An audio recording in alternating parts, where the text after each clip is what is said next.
हुरडा पार्टीला गेलता का बरं? आणि त्याच्यासोबत ही लसणाच्या पातीची चटणी तुम्ही खाल्ली का? शेंगदाण्याची फार अप्रतिम लागते आणि ती अजून सुद्धा तुम्हाला आठवते का? तर तीच चटणी आज आपण बनवणार आहोत. तर पहा किती सुरेख झालीये.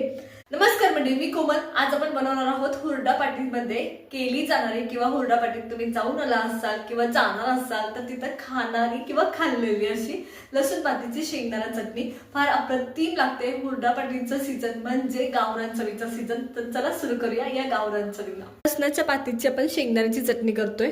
लसणाची पात पाहिजे सगळ्यात महत्त्वाचं. तुम्ही जिथं हुरडा पार्टीला जाल किंवा ज्यांच्या घरी हुरडा खायला जाल त्यांच्या घरी लसणाची पात ही नक्की असणार, हे लक्षात घ्या. जर तुम्हाला खाण्याची इच्छा असेल तर त्यांच्याकडून मागून घ्या. आता सगळीकडे शहरात मोस्टली अवेलेबल होते. जर तुम्हाला नाही अवेलेबल झाली, घरातले 1-2 लसूण कुंडीत खोवायचे. आपल्या घरी कमीत कमी तुळस तर असतेच असते, त्याच्या साईडला खोवायचे, ती उगून येते आणि त्याची तुम्ही बनवू शकता.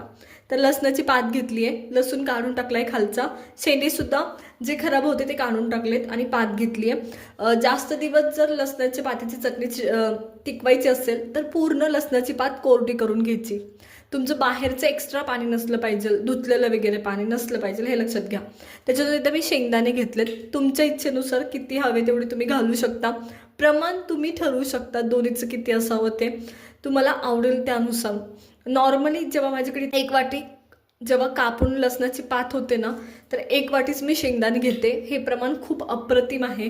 जेवढे तुमचे शेंगदाणे, जेवढी तुमची पात लसणाची तेवढं शेंगदाणे. त्याच्यातून इथं मी चटणी घेतली. काही शहरामध्ये चटणी न टाकता सुद्धा लसणाच्या पातीची चटणी करतात. तर नाही का, त्यावेळेस ना फक्त तुम्हाला ही मिरची पावडर स्किप करायची आहे. मिरची पावडरचं प्रमाण किती असावं, तुम्ही कितपत तिखट खाऊ शकता त्यानुसार तुम्ही ठरवू शकता. तर आता इथे मी लसणाची पात घेतली, शेंगदाणे घेतलेत. 1 वाटी लसणाची पात घेणार आहे, 1 वाटी शेंगदाणे आणि 1 चमचा लाल तिखट आणि चवीनुसार मीठ. आता आपण चटणी करायला सुरुवात करतोय. तर मी इथं ना खलबत्ता घेतला आहे. इथं माझ्याकडे हा जर्मनचा खलबत्ता आहे. तुमच्याकडे अवेलेबल असेल तर पाटा वरवंटा घ्या, दगडी, त्याच्यातून दगडी खलबत्ता घ्या. खूप अप्रतिम टेस्ट लागते. पूर्ण रगडल्या जाते पात, त्याच्यामुळं खूप छान टेस्ट लागते. ती सर कशालाच येत नाही, हे लक्षात घ्या. तर मी इथं नाही का शेंगदाणे आधी टाकतीये, जेवढे बसतील तेवढे.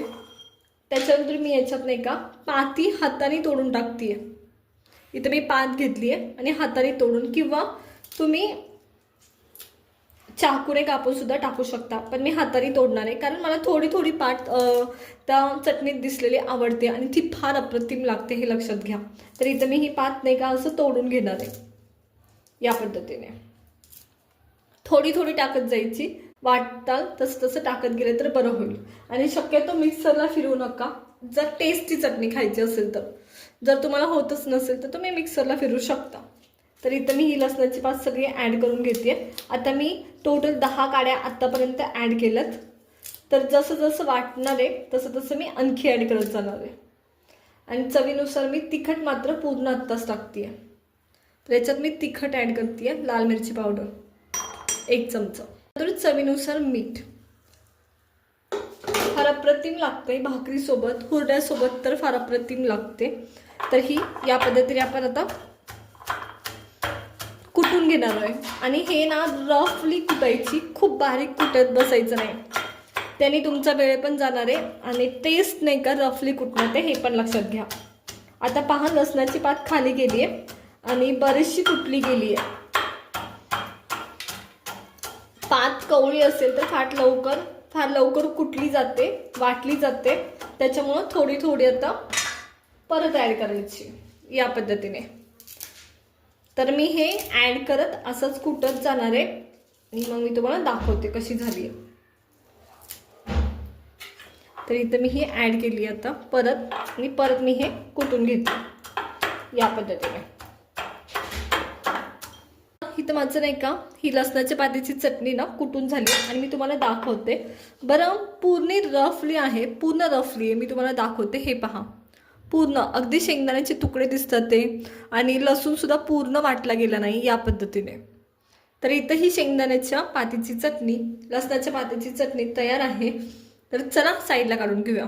आणि ही वाढताना सुद्धा नॉर्मली तुम्ही जिथं जाल तिथं नाही का गोळे करून वाढतात या पद्धतीने. वाढण्याची पद्धत ही असते. वेगवेगळ्या भागात वेगवेगळे असू शकते, पण आमच्या भागात याला असं गोळे करून ह्या शेंगदाण्याच्या लसणाच्या पातीच्या चटणीला वाढतात हुरड्यासोबत खाताना.